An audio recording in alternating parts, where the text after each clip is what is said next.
Welcome to Still Untitled, the Adam Savage Project. I'm Will. I'm Adam. And I'm Norm. Hey, nice job, guys. That was very well done. These tall boy Diet Cokes are really freaking me out, man. I know. It actually, my wife was like, Jesus, everything's got to be bigger in America. Do you want to upsize that for an extra 35 cents?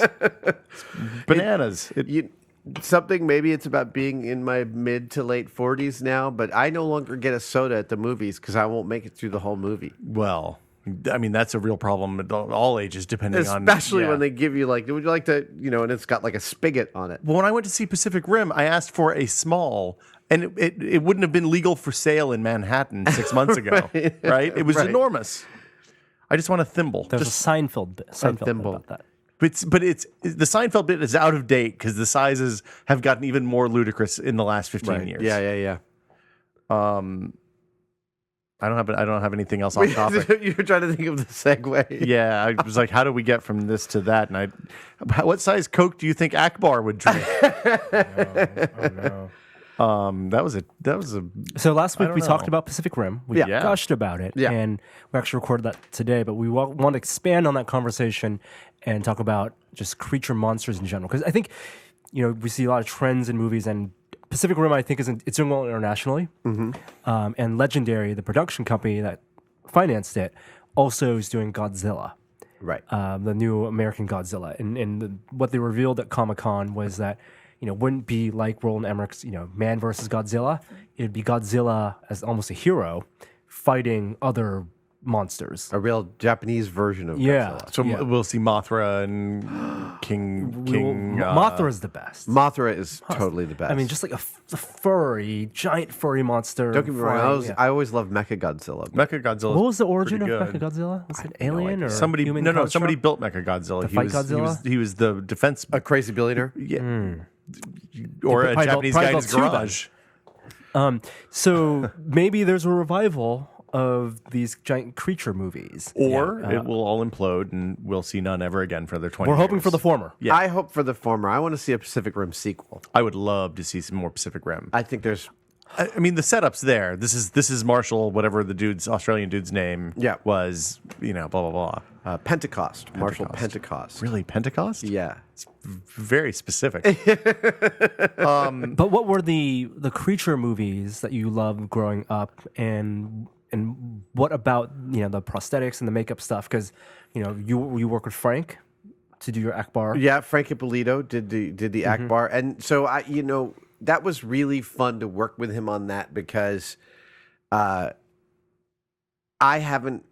commissioned a lot of different things over time, but that was the first real movie quality prosthetic. I mean, it wasn't glued to my face. I wore it over. Could have glued it to your face. We could have. The first movie quality piece that I've commissioned in the course of getting a costume made. Well, and in the write-up for it, you described Akbar as your second favorite non-human character. Yes. Which I thought was, I hadn't really thought about my favorite non-human characters, but mine line up pretty much with yours, at least as far as the top two go. Chewbacca, man. Chewbacca is the bomb. Chewbacca is the bomb. And so at Comic-Con, and I don't know if this will have already hit the site, but I got inducted as an honorary member into the 501st, the charity-raising organization of stormtroopers and Star Wars characters.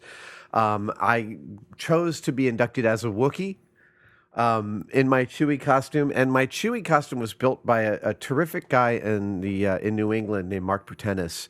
I think he called it New England Wookiee Works, and it's a beautiful costume. The materials cost on it is practically nothing. It is all labor and ingenuity that make that costume actually work. It's not movie quality, don't get me wrong. I mean, it is, it's like pink foam and everything, and that's why I love it, because it's so accessible. I've got a couple of other Chewie heads that I've been working on. I want to make one that fits me, that is... Because this one's big. This one's really wide. Yeah. And I'd like to make one that's a little more proportionally smaller. Well, the thing that struck me about walking around with you at Comic-Con while you were wearing the Chewbacca costume is that everybody who saw you was like, "Can I have a hug?" Yes. I mean, we were kind of in a hurry, so it was not so good. but there is a lot of love out there for Chewbacca, and I think that was what was wrong with the prequels. Like the fact that they replaced Chewbacca with Jar Jar. Yes. Was like the big... Much less huggable. Much less huggable, much less interesting as a character, and the prequels did without I think a key element to a good movie is that someone in the movie is making fun of the movie while they're in it. Especially for that kind of movie. For that kind of movie. And Harrison Ford, Han Solo, is always making fun of the movies while he's The inside ridiculousness of There was no scenario. scoundrel in the prequels. No scoundrel, nobody to hold the plot up for its own ridicule. And the aliens were less approachable. They felt less human. Exactly.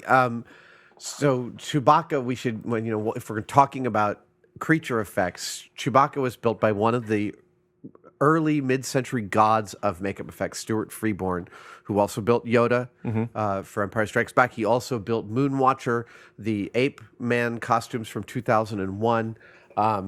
Tremendous genius when it came to adding stuff. And Rick Baker's also an expert at this, adding effects into the masks that are hardwired into the actor's movements. So Chewbacca and Moonwatcher both had a linkage inside so that when the actor opened their mouth, the lips curl, and you get all this extra value out of that. It makes the performance much more. It makes the performance much more believable. Oh, look, I'm getting light over there. That's awesome. Oh yeah, it's worth mentioning. There's a little construction going on in the shop today, so there may be some noise in the background. Yeah, we apologize for the noise and dust. It's my electrician. Yes. In terms of actors, because when we have creature effects, it's a person in a suit, the man in a suit, and you have people like Doug Jones, who's, I mean, he is championing him and Andy Serkis to some extent, championing people who are motion capture actors and people in suit as the legitimate acting. Yeah, absolutely. And when I was in LA a few weeks ago and got a tour of Rick Baker's shop, and he was extolling the virtues of actors, of performers he'd worked with, who you put them in a costume and they just did unbelievably beautiful things with the costume, and that it becomes clear that, even for a movie like the Clumps, when Rick is dressing up Eddie Murphy, that Eddie's ability to inhabit the costume that Rick has made for him, it is a real collaboration. The amount of humanity that Peter Mayhew brings to Chewbacca, it's amazing. It's incredible. He's such a fully realized character, as far as I'm concerned. And there are close-ups of Chewbacca's face, which is the real testament to the work that was done. And it's 35 years ago now. Yeah. There are close-ups of Chewbacca reacting to stuff. He feels like when I was a kid and was watching Star Wars, because I'm a little bit younger than you were, so I saw Star Wars probably when I was 6, if I had to guess. And I thought Chewbacca, I expected to go out in the world and one day see real Chewbaccas at that point in my life. Right.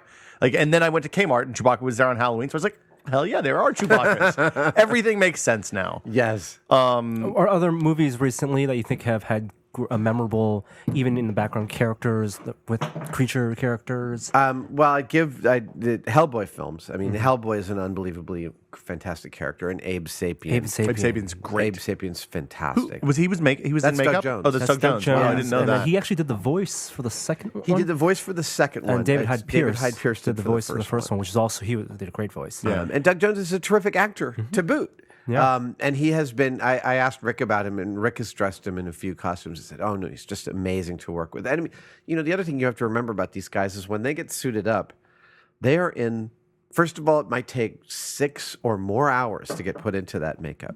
Second of all, they're on a hot set with lights. Even with the cool burning Kino flow, sets get warm, and you are in a full body covering. You get warm and warm and warm. Do they wear cool shirts underneath? They have done that in the past. It can be quite difficult. I do remember a story about the Imagineers using a cool suit, I think for the costume Bear in the Big Blue House, which is another beautiful creature costume.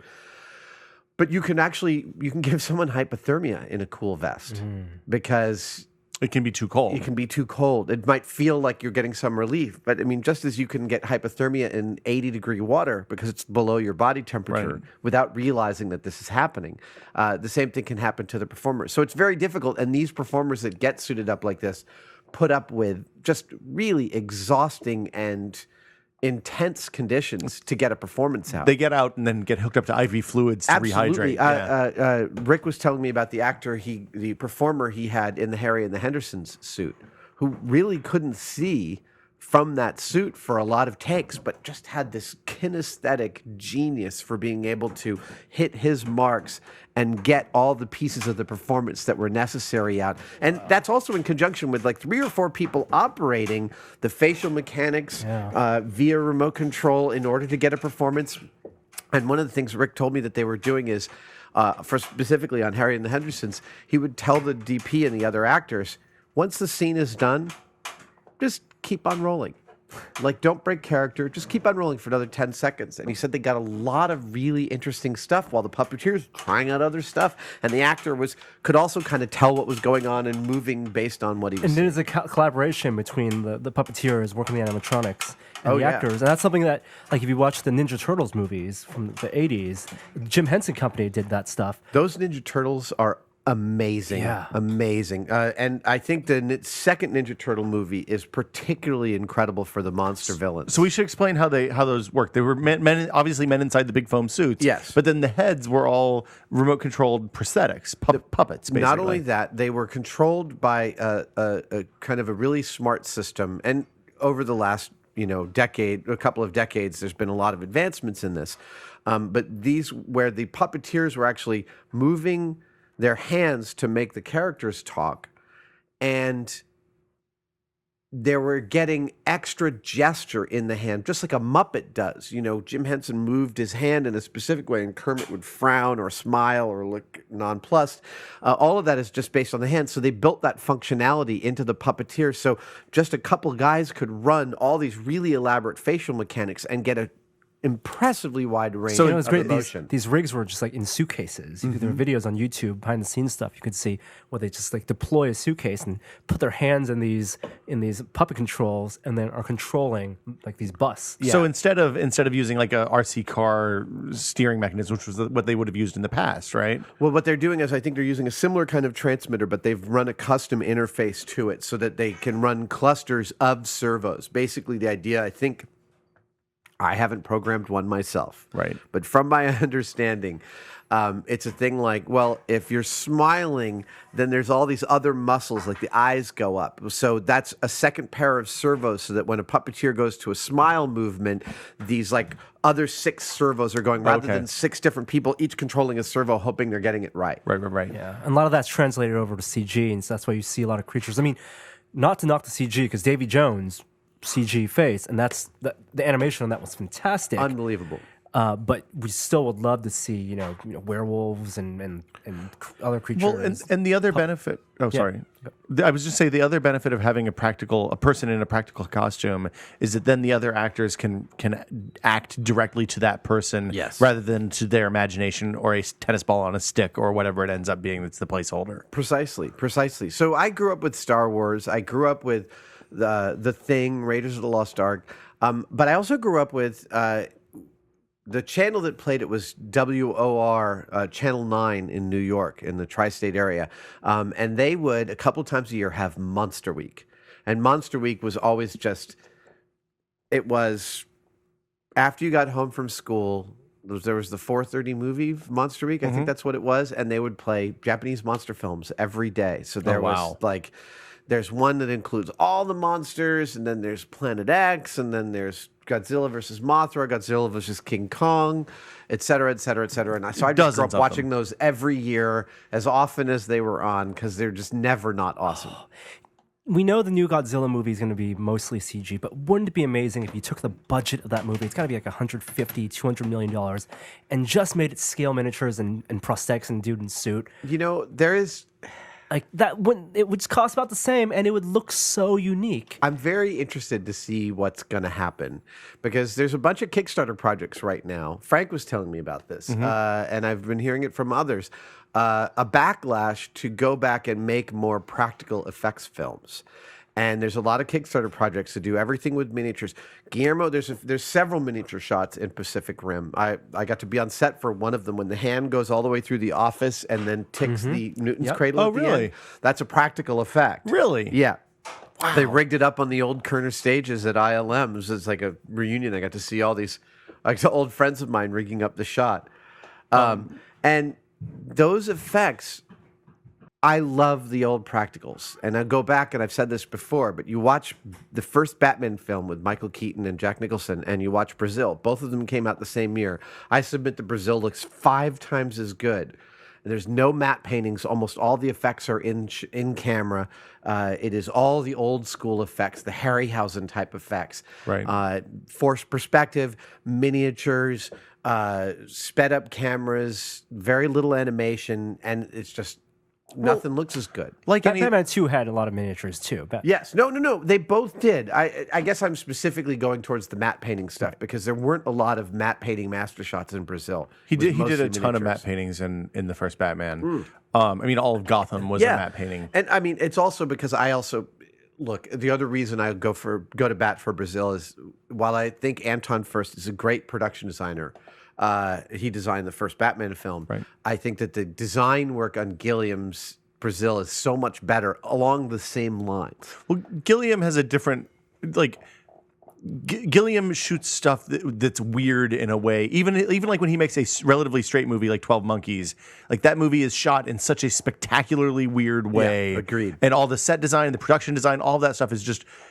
he's a wonderful, weird, awesome view on the world, and it comes through in the movies more so in Brazil than I think anything else he's done probably. Yeah. But back to creatures. Yeah. You know, when you put those practical effects in, like the practical Iron Man, the practical creatures. Again, I think you're right. The actors in the scene also have something to act against. And it was something that was missing in like the Total Recall remake. You know, while the city was really nicely designed, it didn't have the personalities. It was that sterile. The original Total Recall had. I mean, was. he had the 3-boob lady, and I was like, Recall. callback. Wow, we all seen the Total Recall. Yeah. I watched it on an airplane, so I didn't get the full effect. Okay, I mean it's genuinely terrible. Yeah, But I will say that look, if I ever meet the director, I want to just say clearly you wanted to make an homage to Blade Runner because there's some direct scenes of a woman being shot at running through glass, you know, but I do think that the master shots of the city in the background were freaking gorgeous. you mean like with the Just like a future where like overpopulation and like I'll point out that in Blade Runner, to me, a couple of the weaker shots are the matte painting shots, like Deckard on his balcony looking at how big the city is, and he's like on the 800th floor kind of thing. Yeah. I don't think those shots work that well. They're a little overly. You don't know where to look. You don't feel like, oh, I'm looking at a city. Well, and he's so small, and Right, and not like the spinner shots do. The spinner shots really sell the city. But I thought Total Recall did the art direction of the city behind all the stuff that was going on was some of the best art direction in that vein that I've seen in a long time. just like Fifth Element. Yeah. Same great. Agreed. Yeah. Agreed. You know what? This is a great time to call out the Cinefex Kickstarter. Ah, yes, let's call it it'll out. still be running. Yeah. Let's call it out. Cinefex, one of the reasons that I know what I know about special effects, one of the reasons that I have the knowledge that I do is because of this unbelievable magazine, which we all read, called Cinefex. It's been coming out since 1980, if I remember 30 correctly. years, basically. 33 years. It comes out quarterly. There's 127 issues. A little more, yeah. Yeah, something like that. I have a complete set. I completed my set a few years ago. So you subscribed early, but then you had to fill in the blank. Okay. I had everything from, I think, 65 on. Okay. And then I managed on Craigslist, and when people hear this, they're going to be mad at me. Somebody on Craigslist was selling issues 1 through 15, and I bought them for $300 for the whole set, which is... A single issue is like $300. I know. Wow. It was a crazy steal. It was one of those, like... So that made me want to go in, and I, through eBay and Amazon, went and slowly completed the entire... Well, I have bad news for you, Adam. Yes. Because now you can get the whole thing, the whole run, OCR and digital on your iPad for $250. $250 if you join the Kickstarter. It is a crazy deal. I will say, if you spent the amount of money on the original issues, which is like, it was started out at $8 an issue, and now it's like $18, $15 an issue. It's totally worth it. It's a perfect bound, high quality printed magazine. I think it's one of the best magazines ever. It's a really gorgeous magazine. The reason it's interesting, though, is the content. And what it is a journal of the development of special effects over the last 33 years. And it's an amazing time for such a craft to have been journaled because special effects, modern special effects, left adolescence and became a mature art form really post Star Wars. Yeah. Like Kubrick took some early century effects and added some real remarkable innovations, but the design and the implementation of the motion control cameras combined with the unbelievable creature effects that Phil Tippett and his team brought to Star Wars just took special effects and pushed out in the 80s and the early 90s an unbelievable amount of innovations, and Cinefex covers all of it with interviews with the creators and the makers and people like Lauren Peterson and Greg photos that you're not going to find anywhere. Photos from behind the scenes of, like, somebody sanding the tooth of the worm that goes after Harrison Ford's Millennium Falcon in Empire. Animatronic stuff. I read these. I've been reading this magazine since I was 15, trying to save up to buy the issues. $250 for all of them. It's up through episode issue 176 or 177. 126, 127. Right. And the neat thing about the stuff that happened, especially a lot of the things that were in the early 80s and required massive budgets in the 80s and 90s, is doable by people who are shooting films on dramatically more modest budgets now. Absolutely. And things that you'd have to hire custom programmers to do back in the 90s, you can now do with Arduino for only a few $dozen.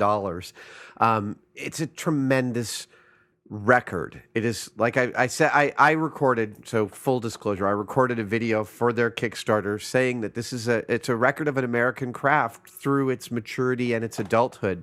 And actually almost through a period when there's not a lot of work happening on the practical effects side. And Cinefex still covers in great detail the digital side, the innovations, the animations, the physics simulations, interviews with the CG teams, and the difficulties and the compromises and the challenges that they have. It's a fantastic magazine. So yeah, I mean, it's one of those things when you browse Wikipedia and you go to a movie that you like, you go to Ghostbusters and you read the production part of the subcategory, which is typically the most interesting part. Yep. Right. And you read, that's like a small fraction of the stories that you get from reading these kind of magazines. I want to go back and read the stuff from the early CG stuff when they were starting to do CG characters for the first time, like Lord of the Rings and Harry Potter and episodes 1 and 2. I want to go back and read the conversations that are in there about that time period, because that stuff is super fascinating. Like, very clearly people were figuring it out as they were going, and the results were real up and down. Well, and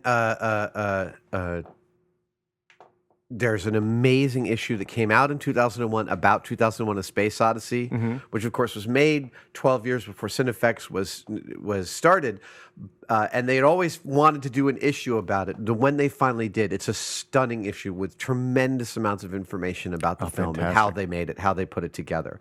A crazy bit of scholarship in there. There are specific issues about, like, Phil Tippett, about Industrial Light and Magic, about Stan Winston. Harryhausen. Yeah, it is. Like, I can't gush enough about what an amazing magazine it is and how great this Kickstarter is. To get it for $250 it seems expensive if you don't understand what you're getting. Right. But all you need to do is go and look and see that, like, issue 1, issue 7, the Blade Runner issue might sell on eBay for like $150 or more in good condition.